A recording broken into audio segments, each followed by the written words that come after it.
Savitri silks చేనేత వస్త్రాల అద్భుత ప్రపంచం. సంప్రదాయం స్టైల్ ఒకే చోట.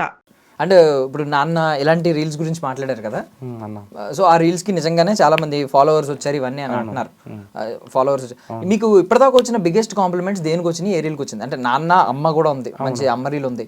నేను బెట్టింగ్ రీల్ గురించి చాలా భయపడ్డాను. అంటే మీ మీద మీరే సెల్ఫ్ సెటైర్ వేసుకున్నారు ఫస్ట్నే. అన్ని చేసేస్తారు కదా మీరు డబ్బులు ఇస్తే. స్టార్టింగ్ అలాగే స్టార్ట్ అవుతుంది కదా, నెగిటివ్ యాంగిల్లో స్టార్ట్ అయ్యి లాస్ట్ కి ఒక పాజిటివ్ యాంగిల్ వస్తుంది. ఎవరు మిమ్మల్ని అడ్డు చెప్పలేదు, దానికి ఏమైనా నెగిటివ్ కమెంట్స్ అంటే ఆ టైంలో అన్న ట్రెండ్ బట్టినే రాస్తారన్న కాన్సెప్ట్లు. ఆ టైంలో బెట్టింగ్ యాప్ మీద జారుతున్నాయి. నేను కూడా బెట్టింగ్ మీద సఫర్ అయ్యి చాలా డబ్బులు పోగొట్టుకుని ఉన్నాయి. అయితే ఆ బెట్టింగ్ యాప్ది అందరూ రివర్స్ అవుతున్నారు. బెట్టింగ్ యాప్ని చేయొద్దు. అప్పటికి సోషల్ మీడియాలో చాలా మంది ఇన్ఫ్లుయెన్సర్స్ బెట్టింగ్ యాప్ చేస్తున్నారు. ఇన్ఫాక్ట్ నేను కూడా అన్న ఇంతవరకు నాకు డబ్బులు ఇస్తాను, చాలా 40,000 50,000 ఇస్తాను కూడా నేను చేయలే. అంటే బెట్టింగ్ యాప్ పక్కన పెట్టండి, మిగతా కూడా చేయలే నేను. అప్పుడు నాకు వచ్చిన ఐడియా ఏంటంటే ఒక అతను ఇన్ఫ్లుయెన్సర్ దగ్గరికి వెళ్ళి ఇలా నేను ₹1,00,000 ఇస్తాను, నాకు ప్రమోషన్ చేస్తామని అడుగుతాడు. అతను ఇంటికి వెళ్ళి చూస్తే ఏంటి ప్రమోషన్, ఇక్కడ ఏం చేస్తావు నువ్వు అంటే, బెట్టింగ్ పెట్టద్దని ప్రమోషన్ చేయ అంటాడు ₹1,00,000 ఇచ్చి. సో అది నేను రాసుకున్న కాన్సెప్ట్. అది మీకు విషయం తెలుసా అన్న, దాన్ని కన్నడ వాళ్ళు రీమేక్ చేశారు. మనది చూసి అతను నాకు మెసేజ్ పెట్టి నేను ఈ కాన్సెప్ట్ తీసుకుంటే అతనికి 7 మిలియన్ పోయింది, నాకు 2 మిలియన్ దగ్గర ఆగిపోయింది. సూపర్, అసలు మంచి కాన్సెప్ట్. అది మంచి ట్విస్ట్ ఉంటుంది కదా లాస్ట్, చాలా ఎమోషనల్. బట్ ఫస్ట్ మీ మీద నెగిటివ్ యాంగిల్ తీసుకోవడం నాకు తెలిసి ఇన్ఫ్లుయెన్సర్స్ ఎవరన్నా పెట్టుంటారు, ఎందుకురా మనల్ని మనమే తక్కువ చేసినట్టు మాట్లాడుతున్నాం అని ఏమన్నా అన్నారేమో డౌట్. అంటే అది ఆ బెట్టింగ్ ఆ ప్రమోట్ చేసిన వాళ్ళు కదన్నా, వాళ్ళు ఖచ్చితంగా రిగ్రెట్ ఫీల్ అవుతారు కదా. సో గుమ్మడికాయలు దొంగ అంటే అది నార్మల్ చేయరు కదా. నేనైతే ప్రమోషన్ చేస్తానన్న, ప్రమోషన్ చేయకుండా లేను. బట్ ఆ ప్రమోషన్ అనేది చూసే ఫాలోవర్స్ని ఇంపాక్ట్ క్రియేట్ చేయకూడదు, వాళ్ళని బాధ పెట్టకూడదు, వాళ్ళ లైఫ్ స్టైల్ మార్చకూడదు. అది నా పాయింట్.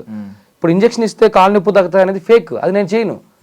ఇప్పుడు నేను జ్యువెలరీ షాపు లేకపోతే ఇప్పుడు స్పా సపోజ్ రిలీఫ్ కోసం, లేకపోతే ఇంకోటి క్లాత్ సంబంధించి ఏదైనా అది ఓకే, కానీ మనిషిని ఇంపాక్ట్ చేసేటవి నేను చేయకూడదని ఫిక్స్ అయ్యాను. సూపర్. అంటే ఈ మధ్య సబ్స్క్రిప్షన్ బటన్ గురించి ఒక నడుస్తూ ఉంది, ఏంటి మీ ఒపీనియన్ ఏంటంటే సబ్స్క్రైబ్ చేసుకుంటే కొంచెం ఎక్స్క్లూజివ్ కంటెంట్ అని చెప్పి ఇలాంటివన్నీ అంటున్నారు. బీయింగ్ అన్ ఇన్ఫ్లుయెన్సర్ మాట్లాడాల్సిన అవసరం ఉంది. ఒక సెలబ్రిటీని ఇండస్ట్రీ, ఫిల్మ్ ఇండస్ట్రీ నుంచి ఎవరైనా వస్తే, ఇండస్ట్రీలో ఏమన్నా అప్పటికప్పుడు ఒక బర్నింగ్ టాపిక్ వస్తే ఖచ్చితంగా అడుగుతాం. సో వాళ్ళు కూడా ఏదో ఒకటి రెస్పాండ్ అవుతారు. సో మీరేంటి ఒక ఇన్ఫ్లుయెన్సర్? ఆల్ అబౌట్ నేను ఇండివిజువల్ అన్న. ఇప్పుడు జనాలు తెలివైన వాళ్ళు ఈజీగా జడ్జి చేస్తున్నారు, వాళ్ళు ఒపీనియన్ తీసుకుంటున్నారు. సో మనం చేసే కంటెంట్, మనం చేసే ఏదైనా కూడా మీకు తెలుసు కదా, 1 మిలియన్ సబ్స్క్రైబర్లు ఉన్నా కూడా చిన్న రోజు, ఇప్పుడు మీరు అంటున్నారు కదా నైట్ అయ్యాను, నైట్ 0 అయిపోతారన్న. జనాలకి తెలుసు ఎవరు ఏం కంటెంట్ చేస్తున్నారు, ఎవరు ఎలా బిహేవ్ చేస్తున్నారు, దాన్ని బట్టే వాళ్ళకి ఒక ఒపీనియన్ క్రియేట్ అయిపోతాయి ఒక ఇన్ఫ్లుయెన్సర్ మీద. సో అది వాట్ ఎవర్, అది మీరు చెప్పిందో లేకపోతే ఇంకోటో వాళ్ళ మీద ఒపీనియన్ క్రియేట్ అవుతున్నప్పుడు అది వాళ్ళ పర్సెప్షన్లో వాళ్ళు అంతే కదా, నేనేం మాట్లాడగలుగుతున్నాను అంటే. బికాస్ ఎందుకు అడిగానంటే, ఇప్పుడు ఇదే బెట్టింగ్ యాప్స్ గురించి మీరు ధైర్యంగా ఒక రీల్ చేయగలిగినారు, ఎందుకంటే నేను కూడా డబ్బులు చాలా పోగొట్టుకున్నాను. ఇప్పుడు ఈవెన్ దీనికి కూడా సబ్స్క్రిప్షన్ అంటే ఒక 399 పెడుతున్నారు, 400 మంత్లీ. ఇప్పుడు కుర్రోళ్ళు ఏం చేస్తారు, లైక్ వాళ్ళ దగ్గర డబ్బులు ఉండవు, అయినా సరే 400 పెడేస్తున్నారు. ఎందుకంటే చూడాలి, ఏ ఫొటోస్ వస్తాయి చూడాలి అనే ఆతురత ఒకటి వస్తుంది. సో ఎంతో కొంత నష్టం పెడుతున్నారు, వీళ్ళు పెడుతున్నారు, వాళ్ళు పెడుతున్నారు, ఎంతో కొంత నష్టపోతున్నారు కదా, మనీ కదా, ఇట్ కాస్ట్ మనీ. అదే వాళ్ళు పెట్టి నార్మల్గా పోస్ట్ చేసి ఎవరికి అంత నష్టం లేకపోతే మనం మాట్లాడే వాళ్ళం కదా. ఇదే అన్న పాయింట్ ఏంటంటే, ఇప్పుడు జనాలకి తెలుస్తుంది కొన్ని రోజులకి. ఫస్ట్ ఇనిషియల్ డేస్లో బెట్టింగ్ యాప్ని అందరు ప్రమోట్ చేస్తున్నప్పుడు కామ్గా ఉన్నారు. ఒక రోజు వచ్చిన రోజు ఇది కరెక్ట్ కాదని తెలిసిన రోజు వాళ్ళందరూ ఆపేసుకున్నారు. మేబీ జనాలకి ఇది కరెక్ట్ కాదని జనాలు తెలిసిన తర్వాత వాళ్ళు ఆపేస్తారేమో. ఇది ఇండివిజువల్ అన్న, ఎవరు ఇండివిజువల్ వాళ్ళది అన్న పాయింట్ ఇది. ఇప్పుడు ఏమన్నా కూడా అన్న, సొసైటీ ఎలా అయిపోయిందంటే, నువ్వెవరు నన్ను అడగడానికి అంటారు, ఎవరి లైఫ్ వాళ్ళదిలాగా ఉన్నది. ఇప్పుడు మనం ఒక డ్రెస్సింగ్ గురించి అడిగినా ఏమడిగినా కూడా అది నా లైఫ్ నా ఇష్టం, అది కరెక్టే, వాళ్ళ లైఫ్ వాళ్ళ ఇష్టమే కదా, మనం ఏం చేయగలుగుతాం. నేను నా రీల్స్లో కూడా కొన్ని చేశాను ఇలాగా మోడర్న్ కల్చర్ అన్న. ఇప్పుడు ఏ అమ్మాయి ఎలా ఉండొచ్చు, ఏ అబ్బాయి ఎలా ఉండొచ్చు, కానీ కొన్ని సాంప్రదాయాలు ఉంటాయి, దాన్ని మాత్రం మనం తక్కువ చేసి ఉండకూడదు నా ఫీలింగ్. అది నేను నమ్ముతా అంతే. మనం ఒక సాంప్రదాయంలో పుట్టాం, సాంప్రదాయం తక్కువ చేయకుండా మీరు ఎలా డ్రెస్ వేసుకోండి, ఎలాగైనా బిహేవ్ చేయండి, అది దాన్ని కామెంట్ చేయడం నేను ఎవరు అసలు సంబంధం లేని విషయం అది. బట్ మన సంప్రదాయాలు తక్కువ చేసేస్తారు కొన్ని విషయాల్లో, అది నాకు నచ్చదు. అదొక్క పాయింట్ మీద నాకు నచ్చదు అంతే. అప్గ్రేడ్ అయ్యే ప్రాసెస్లో రూట్స్ అది ఎగ్జాక్ట్లీ నా పాయింట్. మీరు ఎంత అప్గ్రేడ్ అవ్వండి, మీరు ఏమైనా చేయండి లైఫ్లో, మీరు ఎంత ముందుకెళ్ళండి, మీరు రిస్ట్రిక్షన్ ఎవరు పెట్టకూడదని నా పాయింట్ కూడా ఓకే చేయండి. కానీ మనం మన సాంప్రదాయాన్ని పక్కన పెట్టేసి ఏమన్నా అంటే సాంప్రదాయాన్ని సాంప్రదాయం ఏంటి ఈ జనరేషన్ అంటారు. అక్కడి నుంచే కదా మనం వచ్చాం, దానికి రెస్పెక్ట్ ఇస్తే చాలు కదా నా ఫీలింగ్ అంతే. యా, సో ఒకప్పుడు నా చిన్నతనం, మన చిన్నతనంలో మన ఫాదర్స్ వాళ్ళు ఏంటంటే జనరేషన్ లెటర్స్ రాసేవాళ్ళు సెలబ్రిటీస్ కి, రిప్లై కూడా వచ్చేది కాదు. కొన్నిసార్లు ఏంటంటే వాళ్ళు ఓన్ గా సెలబ్రిటీ రియాక్ట్ అవ్వకుండా వాళ్ళ కింద ఎవరో ఒకళ్ళు ఏదో ఒక లెటర్ రాసి పంపించేవారు, వీళ్ళు ఆనందపడిపోయి మురిసిపోయేవారు. ఇప్పుడు ఏంటంటే మనం ఒక చిన్న వీడియో చేసి పెట్టిన, ఒక చిన్న కమెంట్ పెడుతున్నా రిప్లైలు ఇస్తున్నారు డైరెక్ట్ సెలబ్రిటీలు. చాలా మంది మొన్న ఒక చిన్న పాప విజయ్ దేవరకొండ పెళ్లికి నన్ను ఎందుకు పిలవలేదంటే డైరెక్ట్ ఆయనే పిలిచాడు ఇంటికి, పిలిచి పాపం రష్మిక ఎత్తుకుని ఒక సెలబ్రిటీని చేసి. అన్న మీకు ఒక పాయింట్ చెప్పండి, దీంట్లో ఒక పాప చేసింది విజయ్ దేవరకొండ అన్న దగ్గరికి వెళ్ళింది, దాని తర్వాత ఒక 200 మంది పిల్లలు చేశారు అన్న దాన్ని. ఇక్కడ పాయింట్ ఏంటంటే ఇప్పుడు నాకు భయం ఏంటి స్టార్ట్ అయింది సార్. ఈ రోజు నేను ఒక చిన్న పిల్లగాలకి ఒక 15 మందికి డ్రెస్ కొనిచ్చా, నేను బట్టలు కొనిచ్చా. ఇప్పుడు నేను రేపు ఏదైనా రీల్ చేస్తే వెంటనే నాకు కింద కామెంట్లు పెడతారని భయం, నాకు ఇది హెల్ప్ కావాలి, నాకు ఇది కావాలి అని భయం. నాకు భయం పట్టుకుంది, ఏంట్రా ఇది, ఎందుకంటే మనం ఇంత ప్రపంచం ఎంత, అందరికి మనం చేయలేం కదా, మనకు వచ్చిన దాంట్లో ఎంత చేయగలుగుతాం.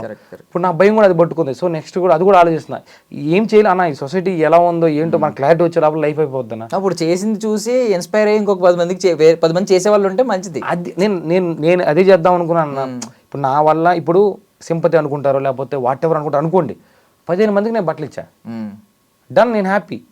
మీరు ఏమని అనుకోండి, సో నేను ఇవ్వాల్సింది నేను చేశా. నేను మీ దగ్గర నుంచి ప్రమోషన్తో డబ్బులు తీసుకున్నా, మీరు ఇచ్చిన వ్యూస్తో డబ్బులు తీసుకున్నా, నా సాటిస్ఫాక్షన్ అది. మీరు తీసుకున్న డబ్బులు నేను తినలేదు, అందులో ఎంతో కొంత వారికి వేరే వాళ్ళకి ఇచ్చా. సో నేను అదొక నాకు సాటిస్ఫాక్షన్ ఇస్తాను, నేను నా లైఫ్ స్టైల్ ముందుకెళ్ళడానికి. ఇలా అదే నా భయం కూడా. ఇప్పుడు నేను ఇచ్చాను కదా, మెసేజ్ పెట్టాడు ఒక అతను, 6000 ఈఎంఐ కట్టాలి బ్రో. నేను ఎందుకు కడతా బ్రో, ఇప్పుడు నా లైఫ్లో నా ఈఎంఐనా నాకు పేకలు కడుకుంటాయి. సో ఇలా ఎక్కడ స్టార్ట్ అవుతుందని నా భయం పట్టుకుంది. సో అన్నా ఇక్కడ నేను ఒకటే నమ్ముతానా, ఎవ్వరు ఇక్కడ హీరో కాదు, సోషల్ మీడియాలో ఎవ్వరు హీరో కాదు, 1 మిలియన్ కాదు, కోటి కాదు, ఎవ్వరు హీరో కాదు. ఒక నైట్ నీ లైఫ్ని మార్చేయచ్చు. 0 ఫాలోవర్స్ నుంచి కష్టపడి నేను ఎందుకు వెళ్ళట్లేదు అంటే, ఏదో ఒక రోజు నీ లైఫ్ కూడా అక్కడికి వెళ్ళిపోవచ్చు.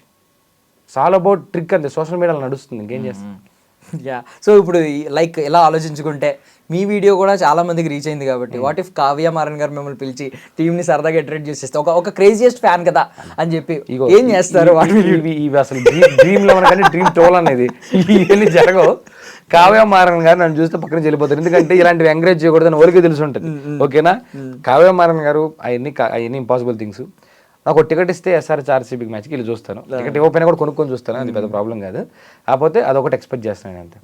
కాకపోతే కావ్య మారన్ గారు కూడా నా రీల్ చూసుంటారు అని అనుకుంటున్నా ఖచ్చితంగా, ఎందుకంటే ఈ న్యూస్ వచ్చింది కదా, బీసీసీఐ వాళ్ళు సిఎస్కే మేనేజ్మెంట్ రెస్పాండ్ అయింది, బీసీసీఐ రెస్పాండ్ అయింది అని చెప్పి. సో ఖచ్చితంగా రీచ్ అయితే అయ్యి ఉంటుంది. థ్యాంక్స్ అన్న, మంచిదిగా. సో ఎవరు మీ ఫేవరెట్ ప్లేయర్ ఎవరు మన ఎస్ఆర్కేలో? క్లాస్ నాది, నా డ్రెస్ వెనక కూడా క్లాస్ ఉంటుంది. కాకపోతే ఆ రోజు ఆరెంజ్ ఆర్మీ ఉండింది. క్లాస్ నాకు ఫేవరెట్ ఎస్ఆర్హెచ్ లో. సో ఓవరాల్ గా ఇండియన్ టీమ్ లో అయితే ఒక క్రేజియస్ట్ సురేష్ రైనాకి పెద్ద ఫ్యాన్ అన్న నేను. సురేష్ రైనాకి ఒకప్పుడు పెద్ద ఫ్యాన్ ని.